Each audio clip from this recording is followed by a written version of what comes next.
प्रिय विद्यार्थियों, आज की इस ऑनलाइन कक्षा में आपका स्वागत है। कल संदेश लेखन के बारे में आपको बहुत सारी बातें बताई गई थीं। मुझे उम्मीद है कि उन बातों को आपने ध्यान से सुना होगा और आपको कुछ समझ में भी आई होंगी। 19 बच्चों ने देखा है और बाकी बच्चों से भी मैं उम्मीद करता हूँ कि वे इस नए पाठ को अवश्य देखेंगे। अब तक जो आपका पाठ्यक्रम था उसमें यह लेसन इंक्लूड नहीं था, नया लेसन जोड़ा गया है, तो आप उत्सुकता बस इसको अवश्य देखें और सुने समझने का प्रयास करें। इस पिछले पीपीटी में ही आपको तमाम गृह कार्य दिए गए थे और मुझे उम्मीद है कि उस गृह कार्य को भी आप लोग पूरा करने की कोशिश करेंगे। तो आइए कुछ बातें आगे जानने की कोशिश करते हैं। जो सीबीएसई का सिलेबस है उसमें संदेश लेखन को 3 भागों में बांटा गया है। पहला है शुभकामना संदेश, जैसे जन्मदिन है, विवाह है, वर्षगांठ, किसी की उन्नति की कामना हेतु दिए जाने वाला संदेश। दूसरा है पर्व त्योहारों पर दिए जाने वाले संदेश, होली, दिवाली, ईद, वैसाखी, क्रिसमस आदि पर दिए जाने वाले संदेश और राष्ट्रीय पर्वों 15 अगस्त, 26 जनवरी, 2 अक्टूबर आदि पर भी दिए जाने वाले बधाई संदेश। और तीसरा इसका भाग है विशेष अवसरों पर दिए जाने वाले संदेश, जैसे महिला दिवस है, योग दिवस, पर्यावरण दिवस, मातृ पितृ दिवस आदि, या कोई विशेष उपलब्धि आप अर्जित किए हों, या कोई अवार्ड या सम्मान प्राप्त किया हो आपने, या किसी विशेष आयोजन को में सम्मिलित होना है या आयोजन करवाना है, किसी की पुण्यतिथि में शामिल होना है या किसी की पुण्यतिथि को आयोजित करवाना है, शोक सभा आयोजित की जा रही है उसका संदेश देना है आदि अवसरों पर दिए जाने वाले जो संदेश हैं वो विशेष अवसरों पर दिए जाने वाले संदेश भाग के अंतर्गत आते हैं। संदेश लेखन हेतु ध्यातव्य बिंदु, ध्यातव्य मतलब ध्यान देने योग्य, संदेश 30 से 40 शब्दों में हो सकता है। इससे ज़्यादा बड़ा संदेश देंगे तो वह ठीक नहीं है।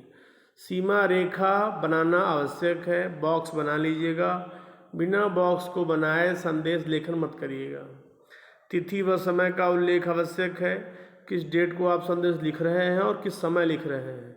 जिस तरह आप डायरी लेखन में भी तिथि समय का उल्लेख करते हैं, उसी तरह से संदेश लेखन में भी आपको तिथि और समय का उल्लेख करना है। संबोधन किसके लिए है, किसे संबोधित करके आप लिख रहे हो, यह भी लिखना जरूरी है। लिखने वाले का नाम उल्लेख आवश्यक है, जो लिखने वाला है उसका नाम जरूर लिखा हुआ होना चाहिए, किसके द्वारा यह संदेश लिखा गया है। एक ही अनुच्छेद हो संदेश में, किंतु सटीक हो। सटीक मतलब एकदम सही हो और अपनी जो महत्ता है, अपने उद्देश्य को प्रकट करने वाला हो। अनावश्यक शब्द विस्तार, वाक्य विस्तार की कोई जगह नहीं होती संदेश लेखन में, इसलिए आप अपनी मूल बातों को लिखें और मूल बातों में ही अपने पैराग्राफ को समाप्त कर दें। संदेश लेखन का सबसे महत्वपूर्ण पहलू यही है कि वह विषय से संबद्ध होना चाहिए। संबद्ध मतलब जुड़ा हुआ, विषयेतर नहीं होना चाहिए, विषय से अलग नहीं होना चाहिए। विषय से अगर अलग होगा तो वह अरुचिकर हो जाएगा, उसे कोई सुनना नहीं चाहेगा। भाषा अनुच्छेद की औपचारिक व अनौपचारिक विषय पर निर्भर करती है। अगर औपचारिक विषय है तो उसकी भाषा अलग होगी, अनौपचारिक है तो उसकी भाषा अलग होगी। भाषाई दक्षता के स्थान पर सरल, अपनी भाषा की जो जानकारी है उसको दिखाने मत लगिए, अपनी योग्यता को प्रदर्शित मत करिए अपने संदेश लेखन में, बल्कि उसके स्थान पर आप सरल भाषा का प्रयोग करें, सुगम करें, बोधगम्य करें। ऐसी शब्दावली का प्रयोग करें जो सरल शब्द हों, सुगम हों, आसानी से सबको समझ में आ जाने वाले हों। और छोटे वाक्यों का प्रयोग करें। बड़े वाक्यों का प्रयोग करेंगे तो वह हमेशा बोझिल बनाएंगे संदेश को। परंतु अगर अपने बॉस, प्रधानाचार्य अथवा प्रधानमंत्री को संदेश दे रहे हैं तो निश्चित रूप से भाषा की गरिमा का ध्यान रखें। कहीं भी आपकी भाषा अमर्यादित न हो, अनुशासन को तोड़ने वाली न हो और सामाजिक मान सम्मान, प्रतिष्ठा, सरोकार, व्यवहार को बनाए रखने वाली हो। संदेश लेखन के उपयोग, संदेश का लेखन का कहाँ कहाँ उपयोग किया जाता है। कुछ जानने या बताने हेतु संदेश लिखा जाता है, प्रतिक्रिया व्यक्त करने हेतु संदेश लिखा जाता है, परस्पर संपर्क बढ़ाने हेतु संदेश लिखा जाता है, भावनाओं की अभिव्यक्ति हेतु संदेश लिखे जाते हैं, कहीं किसी को निमंत्रण दे रहे हैं वहाँ भी संदेश लिखा जाता है, कार्यालयी उपयोग के लिए भी संदेश लिखे जाते हैं, और अंतिम है जनता को जागरूक करने हेतु भी संदेश लिखे जाते हैं। तो ये संदेश लेखन का उपयोग है।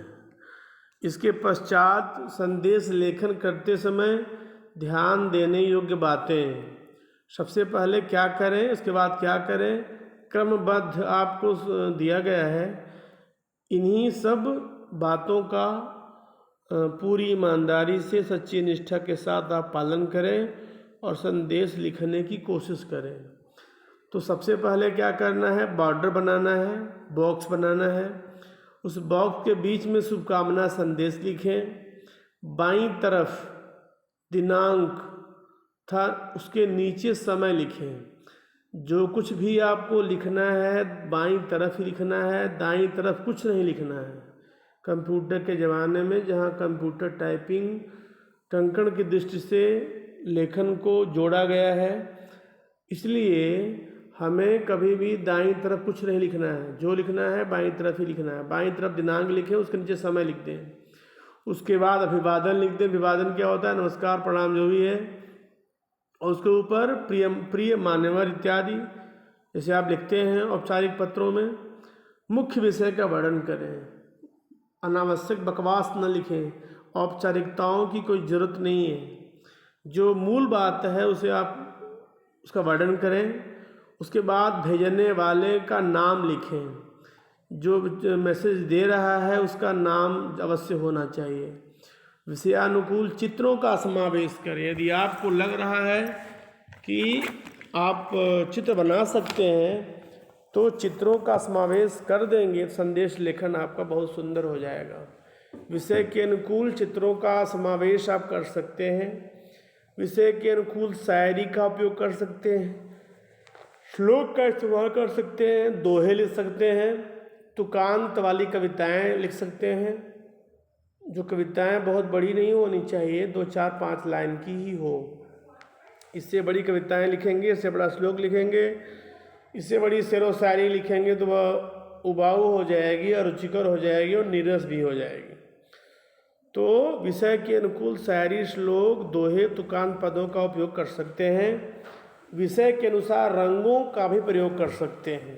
ये संदेश शोक संदेश है तो उसमें सफ़ेद पेपर ही इस्तेमाल होगा, और अगर कोई शुभ कामना संदेश है या कोई वैवाहिक उत्सवों, समारोहों आदि का कोई संदेश है तो उसको आप रंगीन भी बना सकते हैं। किसी पार्टी का अगर आप संदेश दे रहे हैं उसे भी कलरफुल बना सकते हैं। जन्मदिन का दे रहे हैं उसमें गुब्बारे उब्बारे बना सकते हैं। मतलब जो बैकग्राउंड है संदेश लेखन करते समय उस पन्ने का, तो उसको आप कलरफुल कर सकते हैं। अगर ऐसा करते हैं तो आपका संदेश लेखन उत्तम होगा और आकर्षक होगा, और पाठक को या जो चेक करने वाले हैं उन्हें आकर्षित करेगा। इसके बाद सूचना एक तरफा होती है। ये अंतर संदेश और सूचना में अंतर दिया जा रहा है कि संदेश और सूचना में क्या अंतर है। सूचना एक तरफा होती है, या यूँ कहें कि यह पूरी तरह औपचारिक होती है, जबकि संदेश अनौपचारिक भी हो सकता है। तो सूचना होती है वो सार्वजनिक होती है, सबके लिए होती है। जैसे स्कूल में कोई सूचना दी जाती है, नगर में कोई सूचना दी जाती है, गांव में भी गांव के प्रधान के द्वारा सूचनाएं प्रदान की जाती हैं। तो उन सूचनाओं को कोई भी पढ़ सकता है, लेकिन संदेश जो होते हैं वैयक्तिक होते हैं, पर्सनल होते हैं। संदेश जिसे आप देना चाहते हैं वही पढ़ता है, उसके अलावा आपके संदेश को कोई और नहीं पढ़ सकता। और सूचना में अधिकतर औपचारिक कार्यालयी शब्दावली होती है, संदेश में विषय के अनुसार सौंदर्य बोधक शब्दों का प्रयोग किया जा सकता है, भावात्मक अभिव्यक्ति भी हो सकती है, लेकिन अभिव्यक्ति का जो ढंग है, अभिव्यक्ति की जो शैली है वो सरल और सटीक होनी चाहिए।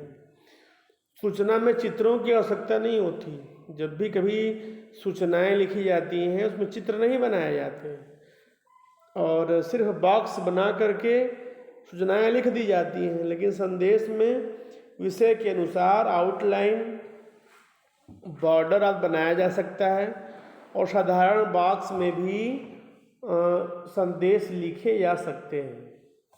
शब्द सीमा 30 से 40 शब्द की ही है जो CBSE बोर्ड के द्वारा निर्धारित की गई है, तो आप उससे बड़ा संदेश न लिखें और अगर लिखते हैं तो आपके नंबर काटे भी जा सकते हैं।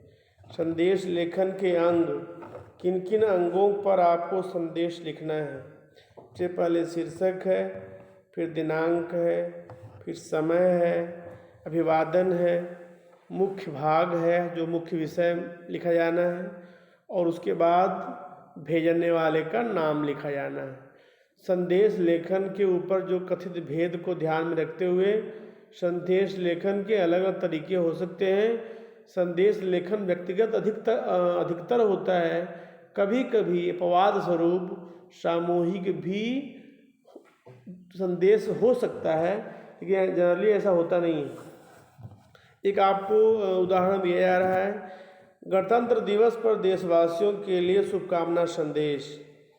देखिए आपकी हेडिंग लिखी हुई है, गणतंत्र दिवस हेतु शुभकामना संदेश, आप हेडिंग लिख दें। उसके नीचे देखिए तिरंगा झंडा बनाया हुआ है, तो आप भी इस तरह के चित्र बना सकते हैं उस संदेश से संबंधित यदि हों तो। उसके बाद दाहिनी ओर देखें दिनांक लिखा हुआ है, उसके नीचे समय लिखा हुआ है और समय के पश्चात फिर लिखा हुआ है प्रिय देशवासियों, प्यारे देशवासियों, संबोधन है। सभी देशवासियों को गणतंत्र दिवस की हार्दिक शुभकामनाएं। युवा भविष्य के निर्माता हैं, इसलिए इस अवसर पर हमें अपने प्यारे भारत देश के लिए कुछ करने का संकल्प लेना चाहिए। आज हम सभी अपने जीवन के हर कदम पर ईमानदारी और गरीबों की सेवा का संकल्प लेते हैं। नाम लिखा हुआ है विजय शंकर तिवारी, आप अपना नाम भी लिख सकते हैं। तो एक संदेश का उदाहरण देखा आपने। एक शोक संदेश का उदाहरण देख लें।